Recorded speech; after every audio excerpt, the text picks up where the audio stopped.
Clark. Please call me Dr. Mel.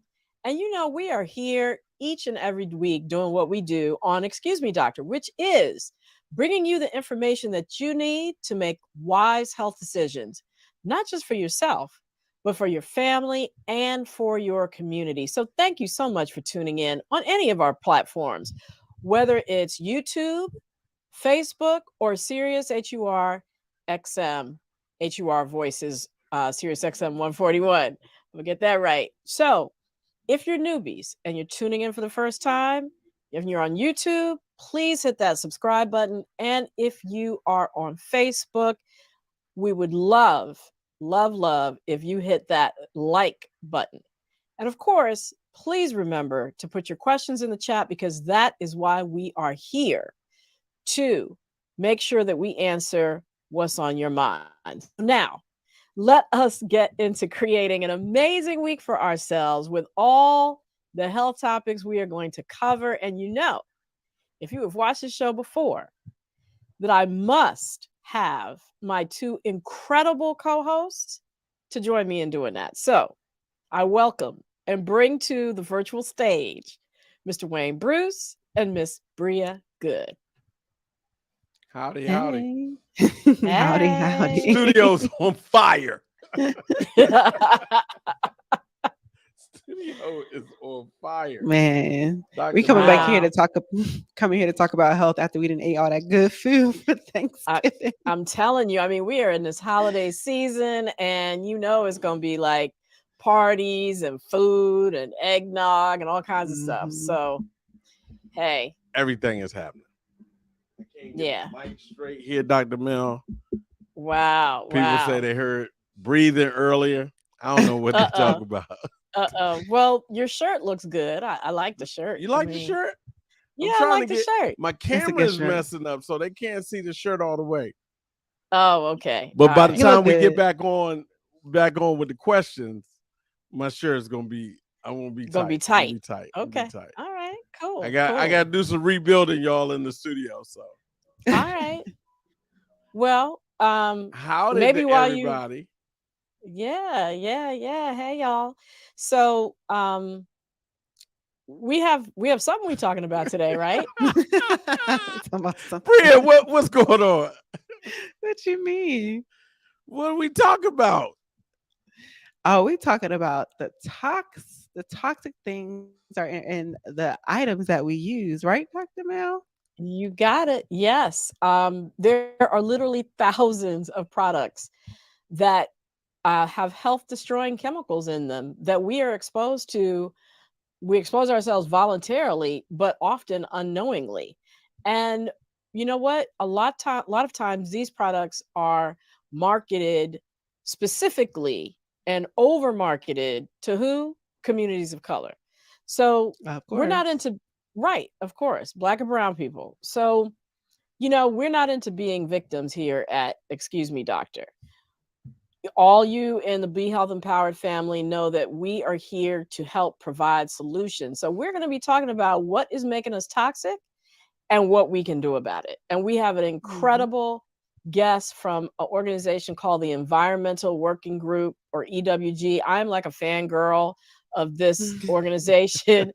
I go there every week to see what they post about what kinds of things we should be focused on around our health, and bring them to you. So the last couple of weeks, we were talking about the Dirty Dozen in terms of foods that you should buy organic versus the Safe 15, those things that you, can get away with not buying organic. That information came from the Environmental Working Group, or EWG. So we are really delighted to have their senior scientists here with us today. It's going to be, it's going to be off the chain. Going to be off the chain. We're going to find out what's going on for Christmas, what you should and should not buy on your list. Right, exactly. Because you don't want to give your loved ones toxic chemicals for Christmas. That's not fun. I feel like that's worse than coal. Right. That's pretty bad. So make sure that you share this right now. Drop what you're doing with anybody who's making their Christmas list. Yeah. Right. Anybody who wants to improve their health, are concerned about their hormones, their thyroid hormones, their sex hormones, whatever. because all these things disrupt our hormone system. So you're going to Everybody's hear what they concerned are. about their sex hormones. I'm There sorry. you go. Everybody. Right. So that there you go. Share with everybody. Share with everybody. So let's get into it. Let's go to the recap, y'all. Let's get it. Here we go.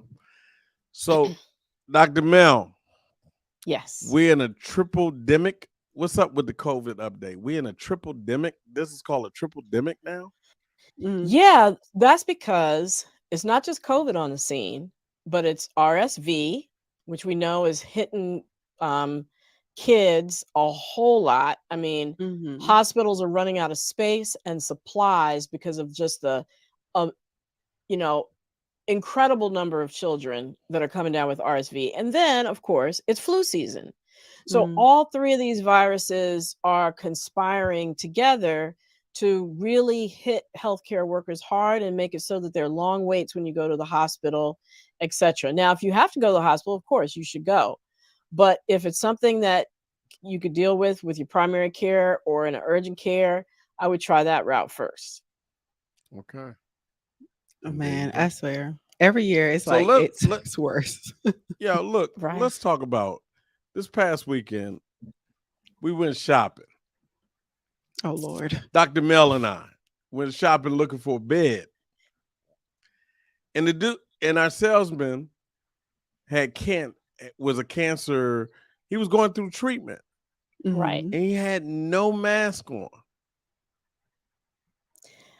I have no idea what he was thinking. None. I mean, even if, okay, he was like, maybe he just had COVID last week or something, it's still RSV and the flu out here. So I am really suggesting that, as far as indoor masking, especially if you're elderly or your immune system is low, wear a mask. It ain't gonna hurt nothing. It will help. And it will also help you from spreading it to other people if you don't get it. So I have gone back to wearing my mask indoors right after I got boosted, which was in early November. I kind of slacked off a little bit, I ain't gonna lie, but I am back now and better than ever with my mask because it's just not worth it to me to get sick around the holidays. It's just too much fun to be had and too much things to do. Too much. Too much. And I'm on my multivitamins. I'm taking my vitamin D. I'm upping my fruits and vegetables to 7 servings a day. I am winterizing my body in addition to the booster and the flu shot that I got. Come on with the Renterizer. Yep. Come on, you're doing everything that you can. Oddly enough, that scenario doesn't surprise me. People haven't cared since March 2020. Yeah. Yeah, but it's more than ever now that people are without their masks, so and not really taking precautions. Yeah. So speaking of COVID, what's the supplement that cuts COVID risk? So I know there's so many unproven remedies, medicines, all of that, but what's actually proven to cut COVID risk? Right. Just tonight, somebody who's in healthcare asked me about ivermectin. That is not the one that is proven to cut COVID risk. Ivermectin doesn't work. Bleach doesn't work. Hydroxychloroquine doesn't work. Those special lights, standing under it doesn't work. But there is one thing that a recent study has proven helps, and that's the one thing that I just mentioned, which is vitamin D, vitamin D3 specifically. Yep. So compared to those people who didn't take vitamin D, those who did decrease their infection risk by 20 to 30% just by having normal vitamin D levels. And it also, if you did get COVID and your vitamin D levels were normal, there was a correlation with 33% lower risk of death. So that's huge. Oh, wow. That's it was huge. simple intervention. I'm not suggesting, of course, that this substitute for vaccination. All these things work together. Like I talk about, when you go out into a snowstorm, you want multiple layers. So imagine we're in a triple-demic snowstorm and you want not just your undershirt and your sweater, and your parka and your down Mhm. coat and your hat, you want them all on together. And so the Right. vitamin D adds to this list of things that you can wear to protect yourself. I feel like we keep coming back to vitamin D. Like I feel like we've talked about it pretty frequently every week. Like y'all need to get on this vitamin D. Right, but actually this is the first study that actually shows it's protective. Wow. Wow. Yeah. You So were they got ahead of research. you were ahead of the game, Dr. Mel. Well, it low vitamin D levels are correlated with so many things that we know of. Falls in the elderly, higher risk for diabetes, cancer, Hmm. obesity, on down the line. And we know that black people and people with pigment in their skin have lower levels of vitamin D because you get it from sunlight. Mhm. So, and the melanin helps, it blocks the absorption of vitamin D. So people with darker skin have to be particularly focused on their vitamin D level, especially in the winter when you get out less. Can't be caught slacking in the winter with this That's COVID right. triple Yeah, Yeah. demic. there you go. Triple demic. So all you people who you know can take that to help you out. That's the one supplement that you can take to help Right. you. Right. And get your Hmm. blood level tested by your doctor so you know exactly how much to Mhm. take. Hmm. So Dr. Mel, I'm not a morning person. I'm just not a morning person. I don't like to do a whole lot in the morning. But I might have to start being a morning person because, to get my workout set, get Right. strong, you know. Right. And you would be wise to do that because, again, there was a study published just this week about whether morning exercise is better. And guess what? It What they turns out found. it is. It turns Wow. out it is. Yeah. So it doesn't matter, even regardless of how much exercise you get in, if you actually get it in the morning, it actually is correlated with more protection against cardiovascular disease, which means heart attacks and strokes. Mhm. So, of course, getting it in is the most important thing. But if you have a choice, be the early bird and get it in the morning because over the long haul, it'll be more protective for your heart and your brain. So if does that mean you have to do a whole lot of it in the morning or what? Yeah, no, I mean, the recommended amount is 30 minutes a day. And you can break that up. You could do 10 minutes in the morning, 10 minutes in the afternoon, 10 minutes at night, 15 minutes in the morning, 15 minutes at night. But as long as you get it in, that's the most important thing. And get some of it in the morning would be great. Okay. Cool. Mhm.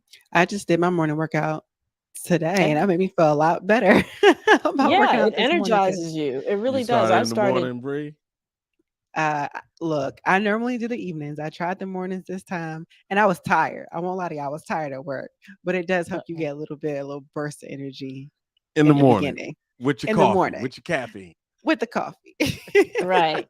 And then if you got to replace the sweat. So you got to drink water too because that will might help take care of that little tiredness that you felt in the afternoon. So stay hydrated. Mhm.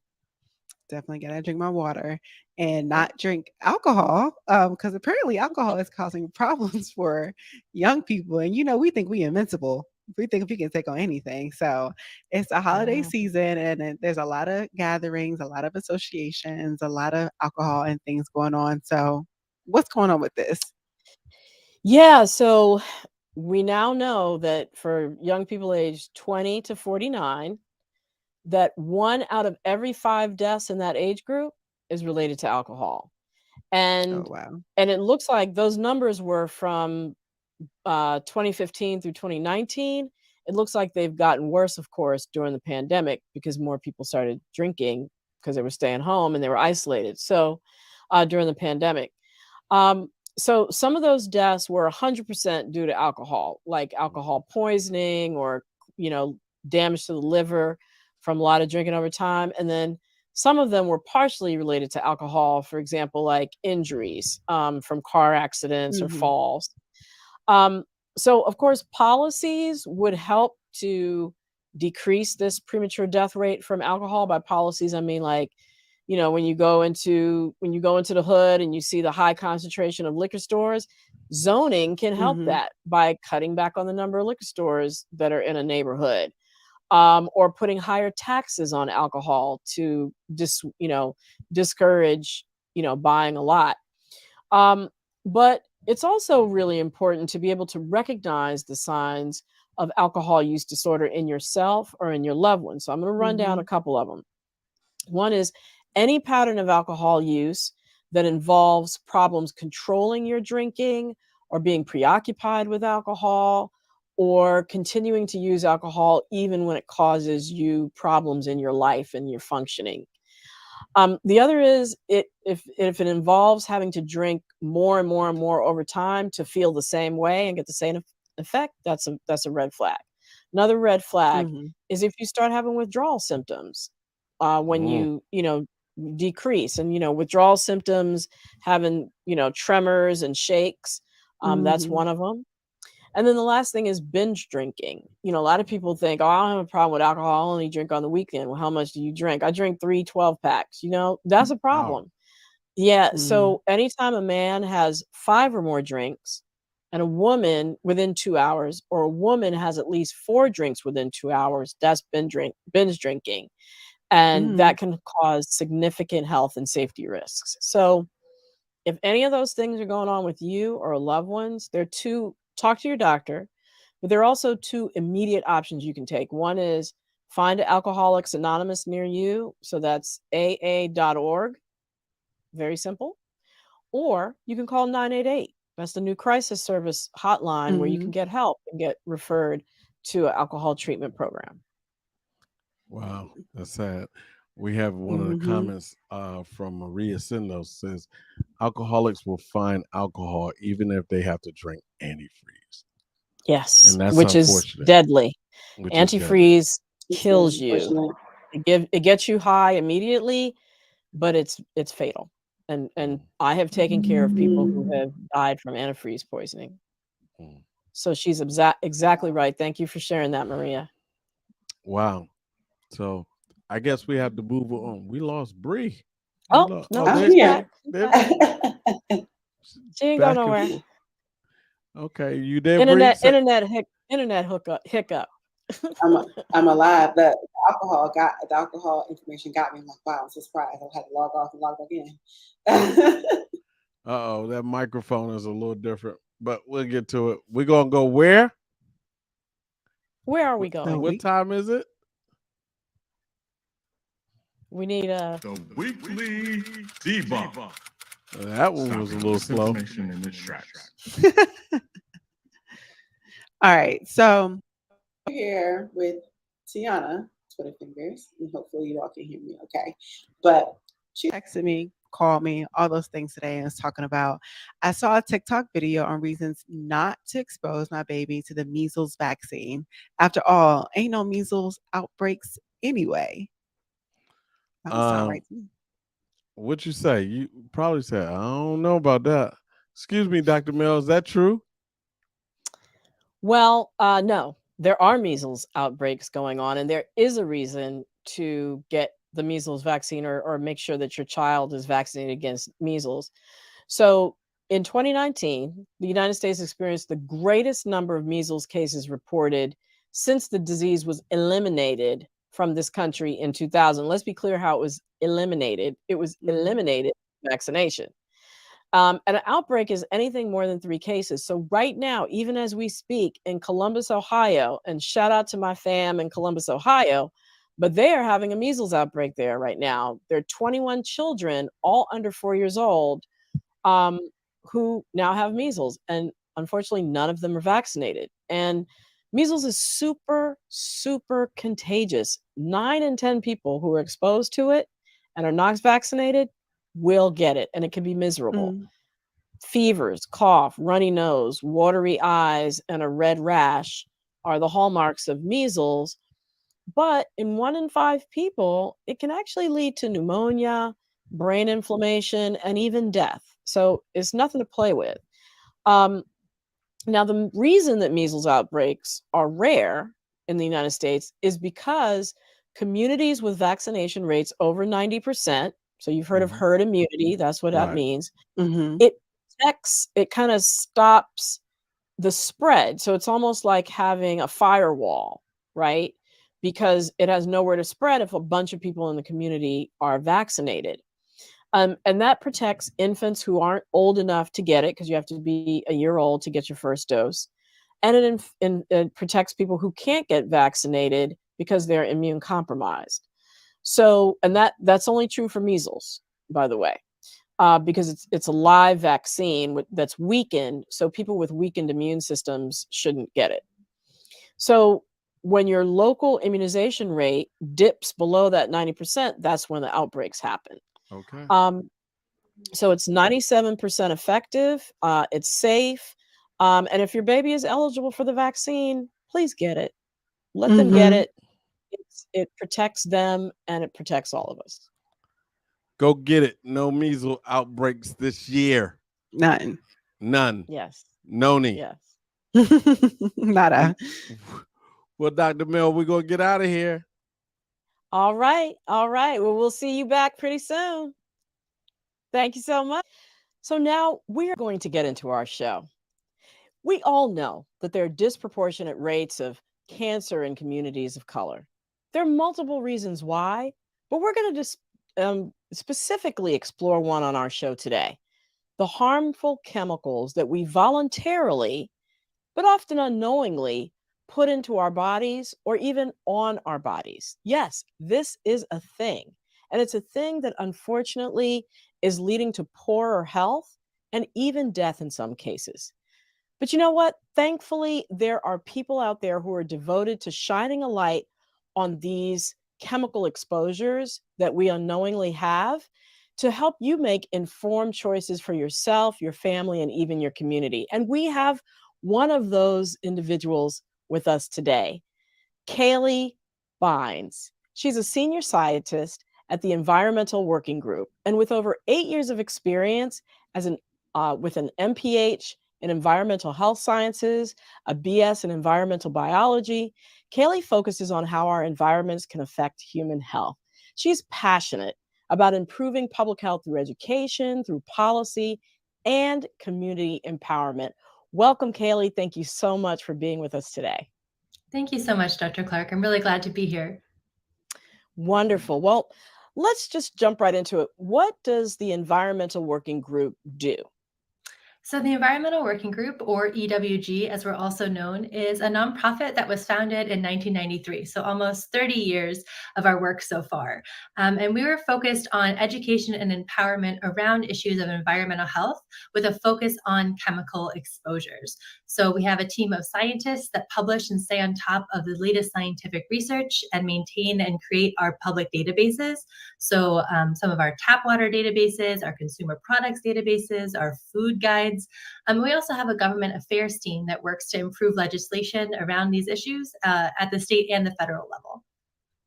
Well, that's quite a lot. And so, I know a lot of our listeners and nationwide heard about that recent study that was published about chemical hair products, relaxers, dyes, etc., that increase the risk of hormone-related cancers like uterine cancer, ovarian cancer, and breast cancer. We actually even talked about it a couple weeks ago on Excuse Me, Doctor, on our weekly recap. So, can you explain what that study was about and what are the chemicals that they're talking about?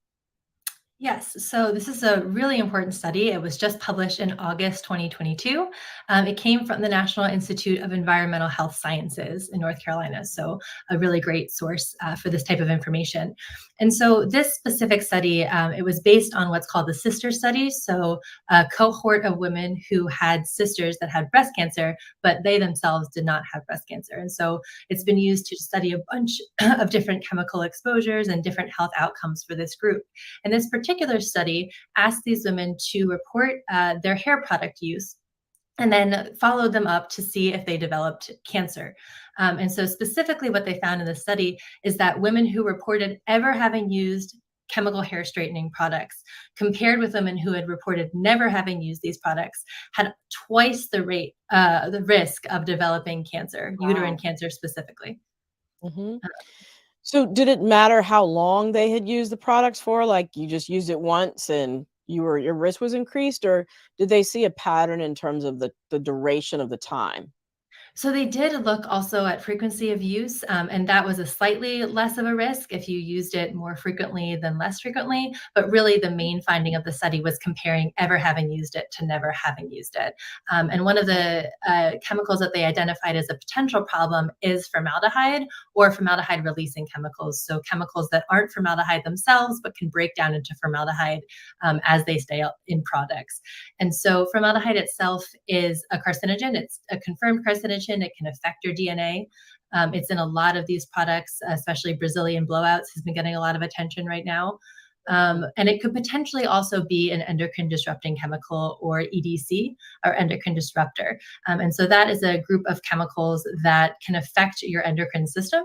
So your endocrine system is anything that is mediated by hormones. So anything in your entire body that is regulated by hormones, which is pretty much everything, can be affected by these type of chemicals. And so that's why it's so concerning. Beyond just the uterine cancer, there are potential other effects as well. Right. And just so people know, examples of hormones are insulin, right? That helps regulate our blood sugar, our thyroid hormones that help to regulate our metabolism, how fast we burn and produce energy. And then our sex hormones, of course, which are probably the most famous, right? Um, so, so those are testosterone, estrogen, progesterone, etc. So this is really disturbing, like you said, because hormones basically control the way that our bodies process everything. What are some other places that we might be exposed to endocrine disrupting hormones? Sure. So there are thousands of these chemicals, the EDCs, or endocrine disrupting chemicals, and unfortunately, almost as many ways to be exposed to them. Something that we at EWG specifically focus on are personal care products and consumer products in general. And so I think what I like to make the distinction between is hormone disruptors or endocrine disruptors that people are purposefully taking, like medications, steroids for autoimmune disorders, birth control, things of that nature. It's overseen by a doctor. You know how much you're taking. It's purposeful, right? But when these chemicals are being added to all of these products that we're using, we don't necessarily know that they're in there. You go to a store, you think, oh, this must be safe. It's being sold in this store. And you buy it and you use it. And no one is paying attention to how much of this chemical or these chemicals you might be getting. There's nowhere to report your side effects like there would be for a medication. And so you're potentially getting exposed to all of these. One of our major products is in cosmetics and in personal care. So that's everything: lotions, shampoos, makeups. We also have a cleaning program. So home cleaners, sprays and other things that you would use to clean your home. And our food databases. So food additives, preservatives, things of that nature. So it's unfortunately very widespread. So if people wanted more information, because I know, you mentioned one particular product, but if people wanted information about where they, what sorts of products they need to stay away from, where should they go? Sure. So there are a number of sources. We have authoritative bodies, so the European chemicals regulations, we do go through them. We go through some industry studies, so the Cosmetic Ingredient Review, for example, and just generally domestically and abroad, what chemicals have been either reviewed or regulated in other countries. We know that, I'm not a government affairs person. We have a whole team for that. But we do know that there are other countries that have stronger legislation for these chemicals, and also states that have stronger legislation for these chemicals. So we have a number of data sources to compile all of that, basically, so you don't have to. Right. So me as a consumer, how can do I go to EWG's website, or what do I do? Yes. So if you search EWG Skin Deep or EWG Guide to Healthy Cleaners, those are our two main databases. And within that, there's a search function to search for ingredients or for specific product types, or even for a specific product. So you can find all of the information right there on our webpage. Fantastic. Now, we talked about endocrine disruptors for women, specifically ones that affect the sexual reproductive system. What about for men? Are there chemicals that can also affect, endocrine disruptors that affect men? Yes, unfortunately, exposure to endocrine disruptors can affect everyone's health. For men in particular, I think one of the important parts of this conversation is that they not be left out. I think when there's such an emphasis on personal care and on the beauty industry, a lot of times it skews very quickly towards women. But this is something that men are using too. You know, men use lotion, men use deodorant, and this is something that they're also hair dyes. Yeah. exactly, and this is that's something that they're being exposed to too. And so, unfortunately, specifically, you've seen recent studies on male fertility. There's a study in 2017 that came out of Israel that showed that there's been a 50% decrease in number of sperm or sperm count in men since the 1970s. And so we're really trying to figure out why that is. And so people in my field think that it's because of our environmental exposures. There was a 2020 study that found that endocrine disrupting chemicals specifically interrupted the development of Leydig cells, so the cells that actually produce the testosterone. And without enough testosterone, obviously you can't produce enough sperm. And so fertility really comes into question. And actually, notably, a Men's Health article published this past August specifically focused on Black men and factors that are impacting their fertility, including that exposure to EDCs. Wow, that's amazing. Uh, just that incredible drop in fertility is staggering. Now, we also featured on Excuse Me Doctor the last 2 weeks. We've talked about food and the work that EWG has done around, what's happening in terms of pesticides and chemicals in our food. We highlighted the Safe 15, the produce that you can buy that, you don't have to worry about it necessarily being organic because they're lower levels of chemicals and pesticides. And then the toxic 12, the ones that you should avoid, and make sure that you're buying organic when you buy them. So how were you able to come up with these classifications for what to buy organic, and what other information can you tell us about? Sure. So I don't work directly on a lot of our food research, excuse me, at the moment, but I can explain a bit about what goes into that and what our team is doing. So specifically, we have EWG's Shopper's Guide to Pesticides in Produce. And within that, we have what we like to call the Dirty Dozen and the Clean 15, kind of catchy ways to get to know this information. And so USDA, the U.S. Department of Agriculture, and FDA, the Food and Drug Administration, regularly test 46 popular fruits and vegetables after they've already been prepared for cooking. So after they've been washed, after they've been peeled if necessary, and publishes all those data. But this is a massive compilation of data, and people don't necessarily have the time to go sifting through all of that. And so what EWG does is make it more digestible for people. And so no pun intended, right? No pun intended. We create these lists. Excuse me, cold season. We create these lists that have both the Dirty Dozen, which are the 12 that have the higher numbers or counts of pesticides, and the Clean 15. So what we're really looking at is both the overall number of pesticides that we find within one sample. So if there are 4 different pesticides within a vegetable or fruit, and also the amount. So if there are high levels of just 1 or maybe 2 pesticides, and then we separate it accordingly. So the Dirty Dozen are the ones that tend to have both higher pesticides and higher numbers of pesticides. And that's after it's already been washed. And so that's why we really try to stress that if you're able, buying organic for those 12 is really important. Comparatively, the Clean 15 are ones that are lower in pesticides, and maybe organic is not really in the budget. Maybe you can't always go for organic in every circumstance, and those would be the ones that are a bit safer to pick. I also just like to talk about the fact that diversity in diet is really important. So I think sometimes when we talk about these lists, people get really nervous. I can't afford organic spinach, but it's on the list and I'm getting nervous. I had a friend reach out about that actually, and totally understandable. And I think that it's just important to diversify. So maybe, you see spinach on this list, you can't buy the organic spinach, but maybe you don't eat spinach every single day. Maybe, you pick things from the Clean 15 to kind of shake things up a little bit and make sure you're not getting concentrated toxins from just one place. Yeah. What's amazing when you about diversity,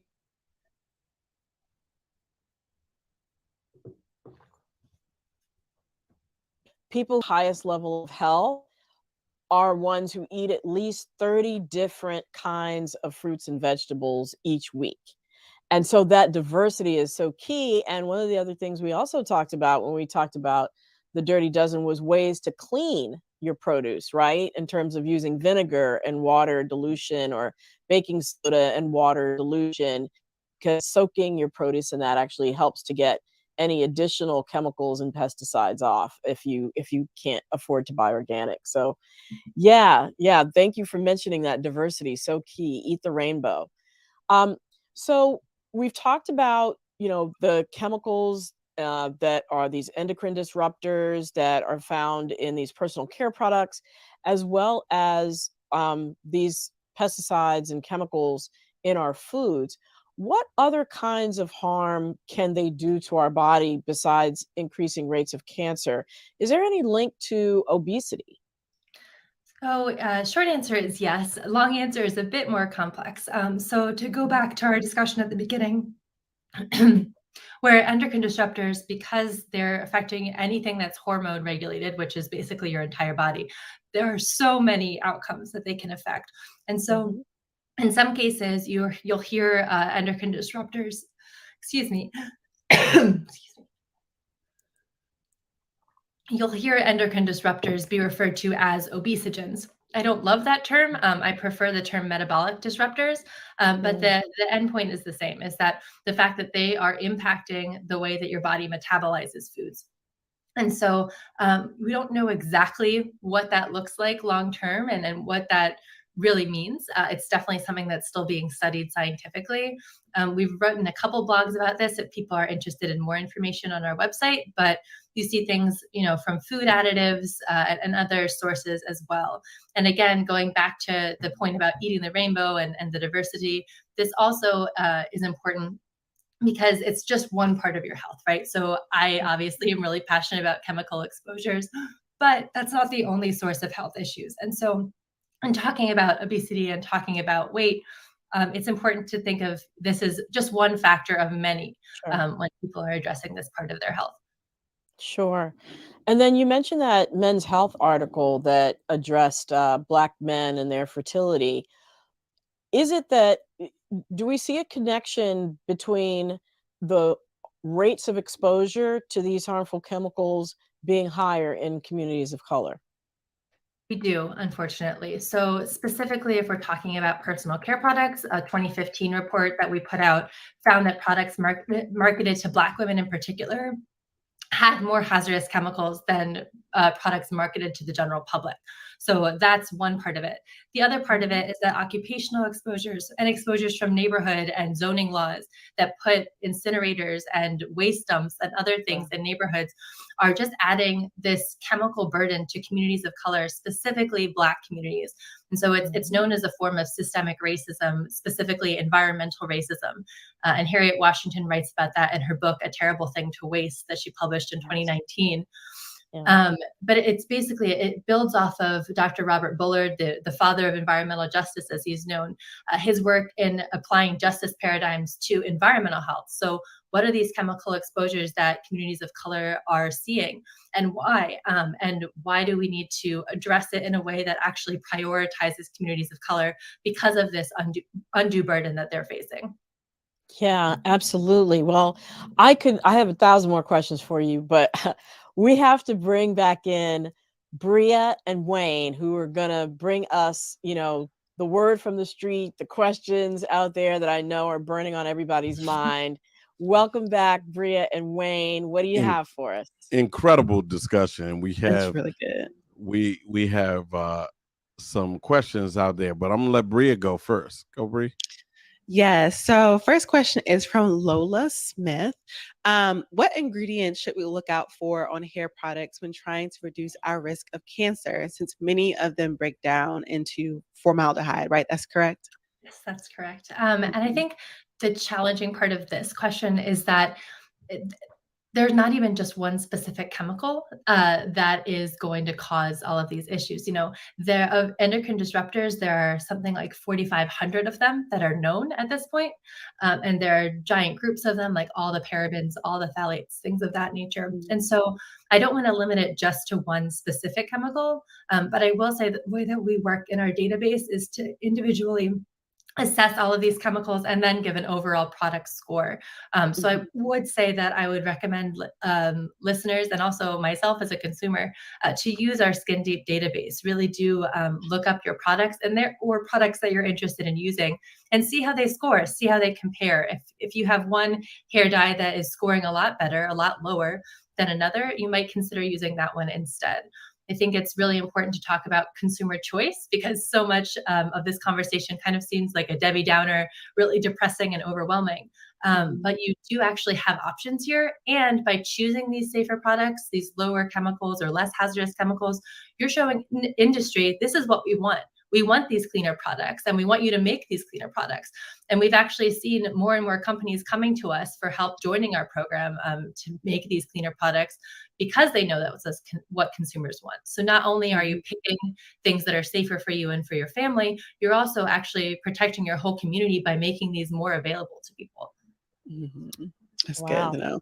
Actually, if I could just jump on the back of that, I'm wondering from a chemical hair relaxer, which I know a lot of Black women use, are there safe ones in your database? And is there any kind of awareness that's or efforts to heighten the awareness among stylists, hairstylists about that? Sure. So there are relaxers in our database. We don't verify, which is our labeling program when we partner with these companies. We don't verify relaxers because so far we haven't found any that can actually meet our criteria for health and safety. I want everybody to hear that. The ones that are in our database, they don't score very well. We consider our green scores, which are 1s or our 2s, to be the safest. And these are usually at least a 4, if not much higher than that. And so there are, safer options using a 4 versus using a 10. But at the same time, we don't have any that score in that really safe green range, unfortunately. Wow. Staggering. Mm-hmm. Anyway, back to you, Bree and Wayne. Just had to get that in there. My mic wasn't on. Wow, that's incredible. You have Yeah. now. We have a question from William Smalls. He writes with a lot of young men buying clothes offline, off IG. He read that a company called Sheen or Shine, I don't know how you pronounce it. Shein. See, I don't buy clothes off IG. So he writes that they've been known to have more toxins in their clothes, and he thinks they come from China. Are there any more countries where there are more toxins being imported than others?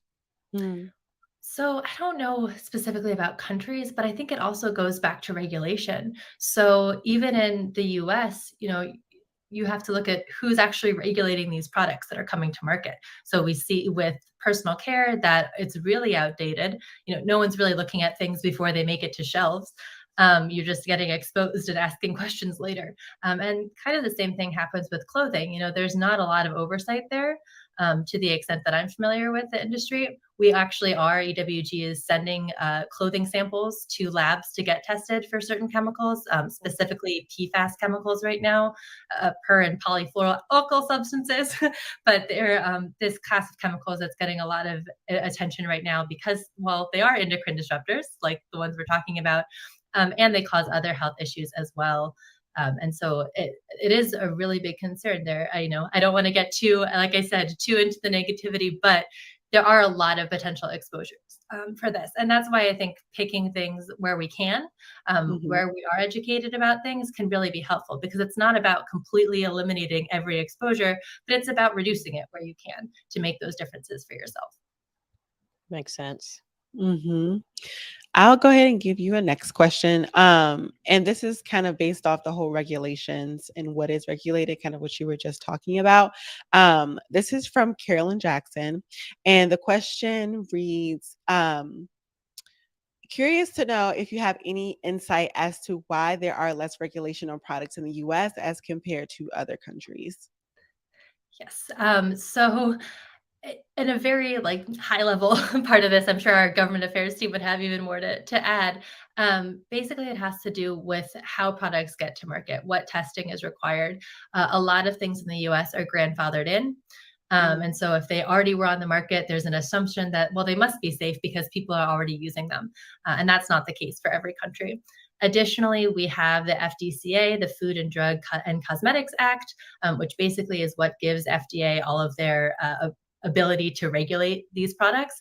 And there are enormous loopholes for cosmetics and for supplements and really all of these different things that we're being exposed to. And there's just not strong enough legislation, and they don't do, we would say at EWG, as much as they could be doing to regulate some of these products. I will say our government affairs team has been asking FDA to regulate formaldehyde in products for quite a while. They have moved forward on a risk assessment, which is great, but not enough. Just identifying a risk is not getting it off the shelves. So we would like to see some more movement there. So wait, just to clarify, once products are grandfathered in, they aren't checked again after that? So it depends on the type of checking. Nobody is really doing the testing. It's a lot of industry policing itself. Obviously, if you're coming up with a product that's so toxic, people are having huge health issues to it, either that's going to get reported to the federal government and they'll investigate, or people will stop using it and the company will have a recall or something like that. But it is very industry driven. So, if there are these more complex chemicals like endocrine disruptors where we're not exactly sure how much of a certain chemical is needed to cause a certain outcome, or you're getting exposed to how many chemicals, how could you possibly know this is my product, things like that. That really gets complicated, and it just kind of gives up all of our control to these companies making the products. So if their companies making good decisions, great. If their companies making less good decisions, I always like to say that marketing claims are cheaper than testing data. So you can say your product's great, but we don't know that. Wow. Yeah, and it's the cumulative exposure that adds up over time, right? It's not like you use one product and you feel sick right away. And so it's probably hard to track all that over time. So we have a lot of the same questions, and I'll narrow it down in the chat. And it's basically, how can we avoid plastics? They seem to be everywhere. Sure. So unfortunately, you're right. They are everywhere. They're in a lot of places. I think the hard part about it is that we're really going to need an industry response on this or a policy response on this. In the meantime, while we're waiting and advocating for that, I like to do two things. One is I like to look at the actual packaging or containers. So I try to go for glass if possible. Sometimes metal, although metal can sometimes have small layers of plastic on the inside to stop corrosion. So you might still get some exposure there. I also like to look at the labels on the actual packaging. So sometimes they'll say things like no parabens or phthalate free, no BPA, no BPS, things like that. The hard part there is, again, you're relying on the company to be telling you this information. There's not a lot of oversight there. So you hope that it's accurate, but those claims are not the same for every single company. Someone saying no phthalates might mean no phthalates they intentionally put in, but maybe there's some contamination. Another company could say no phthalates and they actually mean no phthalates over a certain amount of phthalates. So, it's hard. And I think that's why it really needs a holistic approach through policy. Sounds like the Wild Wild West. I know one thing that we've done is we've gotten rid of all our plastic storage containers and bought glass containers. So yeah, that's one thing you can do, in mason jars as well. Yeah. But with mason jars, you have to buy new lids every time. Right. Wow. Yeah. So because they corrode. That's not good. Yeah. And kind of on that topic of, I guess, mitigating the risks, a question from, let's see, get their name correctly, Siobhan Williams. How can we continue to mitigate our risks to these different chemicals and exposures? Sure. So I also want to just keep emphasizing that it's about as much as you can do. So as much as you can reduce in different parts of your life is great. I don't want anyone to come away with the idea that, oh, I can't get rid of all of this. It's everywhere. getting rid of your exposure, as Dr. Clark said about cumulative risk, it's all of these exposures adding up. So if you can get rid of your risk in some areas, that's great. And so it really comes down to me, and for my work, product choice. So for your personal care products, picking these products that are safer. For your cleaning products, picking products that are safer. Other parts of our teams, I don't work as much on it, but drinking water is huge. People talk about, having filtered water, knowing what's in your water. Sometimes you'll live in municipalities that will report that to you, other times not. So just trying to make consumer choices where you have that information is really going to make a difference. And I also just want to piggyback on that, our bodies are designed for wellness. We have an immune system. We have a system in our body that detoxifies us, right? And the more that you can do to help it, the more that your body will be able to eliminate some of these chemicals. And of course, the fewer chemicals you're exposed to, the better. But then that gives your body a chance to get rid of the few that you're exposed to, rather than being overwhelmed by it. And so eating nutritious foods, drinking water, staying well hydrated, getting enough sleep every night, moving, and reducing stress, the 5 self-health actions that I always talk about, help your body be at its peak in terms of being able to process and get rid of these chemicals from your body when you are exposed. So it's not a doom and gloom thing. It's just like Kaley said, just limiting your exposure so that your body has a fighting chance to deal with the ones that you are exposed to. So, any other questions? Yeah, one last question I have, and it comes from me. Is it the last question? It comes from me. I think so, yeah. Tell us about your holiday guide. Oh, sure. So this is just something fun that we put together. We do it every winter. It's actually staff sourced. So we have it up on our website right now. If you look up 2022 EWG Holiday Guide, and it's just basically all of the staff comes together and shares their personal products that they really like. So, household items, books, clothing, anything like that. And then our comms team compiles all of it and works with our science team to make sure all of it kind of meets our standards for what we want to suggest to people. And then we'll publish it so people can kind of see what things that we're interested in doing. So it's just something fun. It's something that we enjoy pulling together. We have other guides on our website, like our shopper's guide that has the pesticide information, our water databases, other things like that are a little bit more serious. The shopping guide is just for fun. It's something that, if you need some ideas that are eco-friendly or human health friendly, it's a place that you can find them. That's Wow. helpful. That is pretty cool. Great place, I guess, to go holiday shopping too. Mhm. Wow. Well, this has been incredible. Thank you so much, Kaley. That has been a wealth of information. I, for one, am going to go into my bathroom as soon as we get off the show. I'm going to go one by one through my products Mhm. and go to your website and start entering them each in and figuring out which ones I'm going to be throwing out today. Today. And then what I need to replace them all with. So Yeah. thank you so much. This has been just an incredible wealth of knowledge. And I'm of no course, longer shopping on IG for clothes either. yeah, that would be the move. Yes. Yeah, Or thank you at so much least, for. yeah, at Just least go thank through you. the database. Yeah, Yeah. I'm sorry, Kaley, go ahead. No, just thank you so much for having us on here. We'd love to be able to get our work out there. And so opportunities like this just are so meaningful for us to get our message out and to get our resources out. So thank you. Absolutely. Thanks for being here. And of course, thanks, Bria and Wayne, for bringing us the word from the street, all those wonderful questions. And as always, before I go, I want to remind everybody that you, as part of my Be Health Empowered audience, can participate if you want in a study at Howard University. It's about COVID resilience, how you have been coping through this pandemic. That's what it's all about. All you have to do is fill out 2 surveys, just 2, and you have the opportunity to be reimbursed up to $100 for your participation in the form of 2 gift cards that will be mailed to you. So if you have any interest in that whatsoever, email Dana Harvey. Her email is up there, Dana, DANA, HARVEY, the Harvey research danaharveyresearch@gmail.com. danaharveyresearch@gmail.com. Well, thank you so much for tuning in. Thank you so much for your fantastic questions. Thank you so much for hitting that like and hitting that subscribe if you're on YouTube or on Facebook. Really appreciate you for it. And until I see you again, remember, be wise, be well, and be health empowered.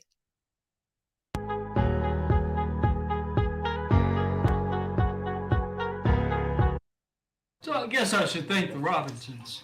They invited me. They still don't know.